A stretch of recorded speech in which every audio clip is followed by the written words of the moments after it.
I have great news to share with the Clemson family.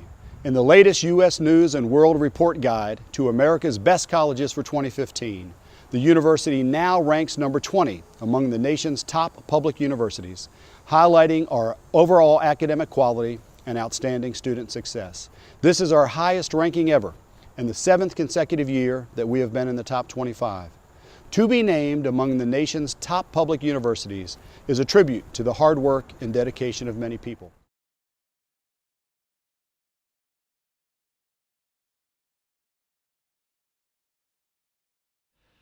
The college application process has become a highly competitive and labor-intensive undertaking for graduating high school seniors.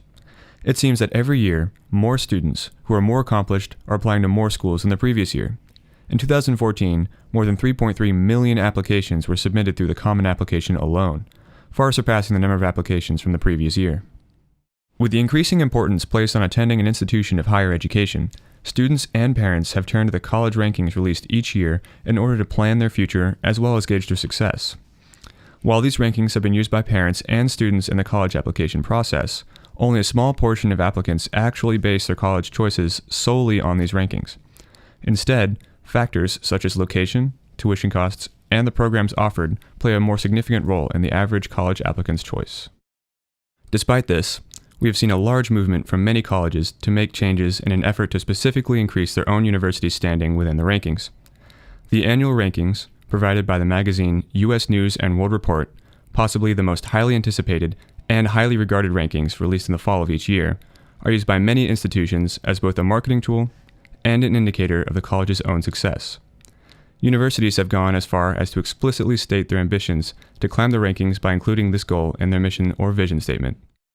Clemson has, over the tenure of President James Barker, placed the ascension of the rankings as a top priority, stating insistently in their mission statement that Clemson will be one of the nation's top 20 public universities. Of course, there is nothing wrong with universities making efforts to improve the experience they provide for their students and faculty, and we would assume that by climbing the rankings, these schools are doing just that. Yet the reality is far more complex. The annual rankings from U.S. News and World Report claim to present objective insight into how the institutions compare, but upon closer inspection, their methods could not, in fact, ever produce the certainty or objectivity that they claim to. When generating the rankings each year, U.S. News uses a number of criteria in order to calculate the scores for each institution. These criteria can be represented by 7 primary categories. Each school is assigned a score within each category, and then categories are weighted against the others according to the U.S. News methodology in order to arrive at a final score for the institution.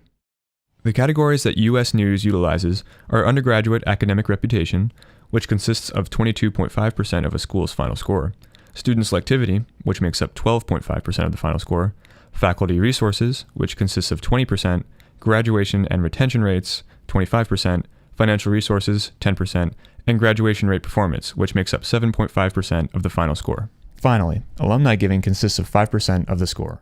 Within each of these categories, there are a number of subfactors and statistics used to assign a subscore for that category. Even though U.S. News utilizes a significant number of metrics in their calculations, there is still an underlying fallibility in the results they present because these metrics do not completely correlate with the actual performance of a university. For example, the undergraduate academic reputation category consists of 2 separate peer review processes. The first, which makes up 75% of this category score, consists of surveys sent to the presidents of colleges and universities, wherein they are asked to rate other schools' academic programs on a scale from 1 to 5. The same survey is then sent to high school college counselors across the country. These ratings make up 25% of this category. U.S. News uses these peer evaluations to determine 22.5% of a school's score, citing that they help to take into account intangible factors, such as faculty dedication to teaching. While this is a good effort by U.S. News to capture a better picture of universities, it only further removes the supposed objectivity of these rankings. While university presidents may be relatively knowledgeable about a few schools, it is unlikely that they have a deep enough understanding of competing schools to rate them effectively. Secondly, we uncover a fundamental flaw in this metric when we realize that in many cases, a president's or counselor's notion of how good a school is follows largely from what the previous year's rankings told us, essentially creating a system in which the universities remain at a similar standing year after year. It is clear that although the U.S. News rankings attempt to take an exhaustive look into the performance of colleges, the criteria that they utilize does not offer an accurate or objective comparison between universities.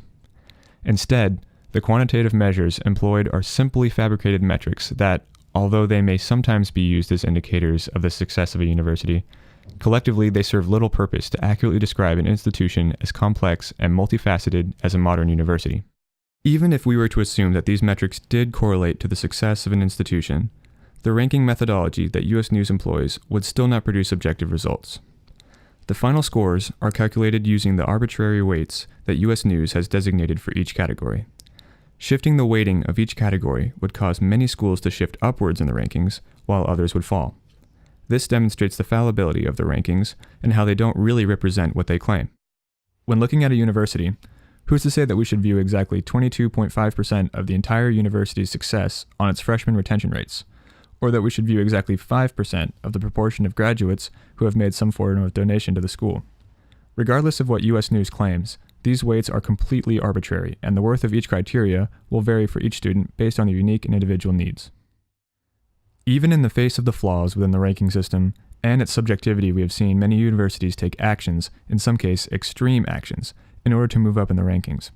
In 2012, it was discovered that George Washington University had greatly misrepresented the data they sent to U.S. News about the class rank of their entering freshman class. U.S. found that GW had inflated the number of entering students who were ranked within the top 10% of their high school classes from around 58% to 78%. This increase was significant enough that would have boosted GW's ranking, and thus U.S. News was forced to mark them as unranked for the duration of the year. This misrepresentation of data to U.S. News was not an isolated incident.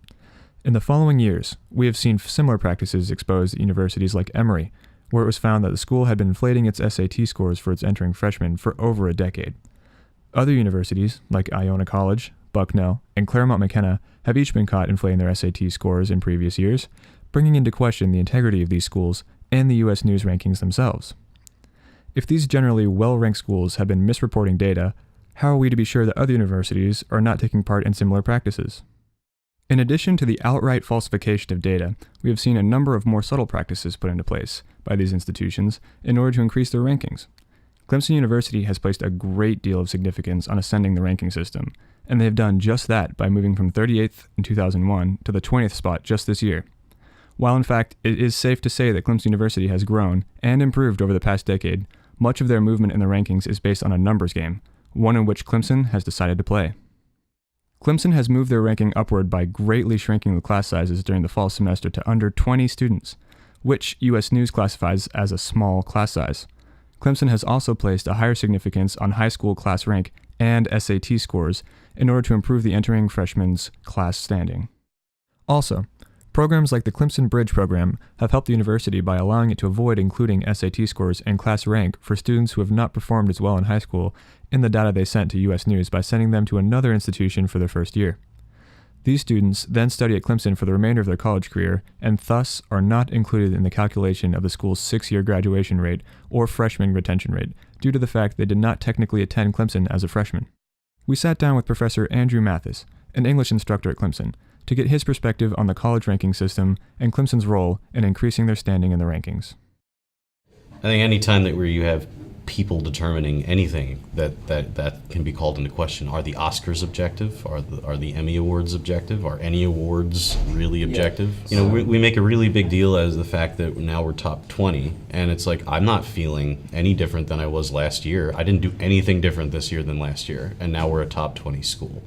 Like, does that kind of bring in that objectivity to question? I don't see how it can't.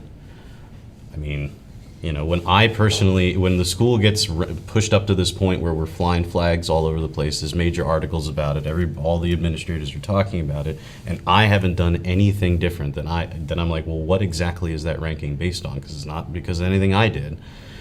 And you know, should it be because of something I did? I don't know, probably, I guess.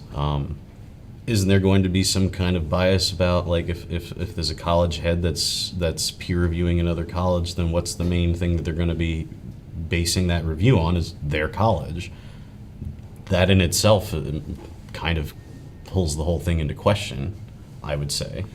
I don't know what system could exist where there wouldn't be some kind of bias into play, there wouldn't be some kind of overemphasis on any number of things. So There is no doubt that the rankings that U.S. News produces each fall are heavily subjective and largely ineffective at accurately portraying the performance of colleges and universities from the viewpoint of every student. While statistics they measure may coincide with high academic performance, they do not guarantee it. Furthermore, we have seen how easily schools can manipulate the data for the purpose of moving up at the rankings, while not really producing a tangible improvement for students or faculty. Once again, it is of the greatest importance that colleges and universities strive to better their institution for students. Yet when institutions focus specifically on those details in order to improve their rank, they may not be helping to improve the academic experience for their student body. Universities have an obligation to both their students and the realm of academia to exist as institutions that uphold the highest level of integrity. Ultimately, rather than diverting their time and resources into ascending a ranking system that is clearly both subjective and flawed, our universities should be establishments that strive to foster the growth and development of their students.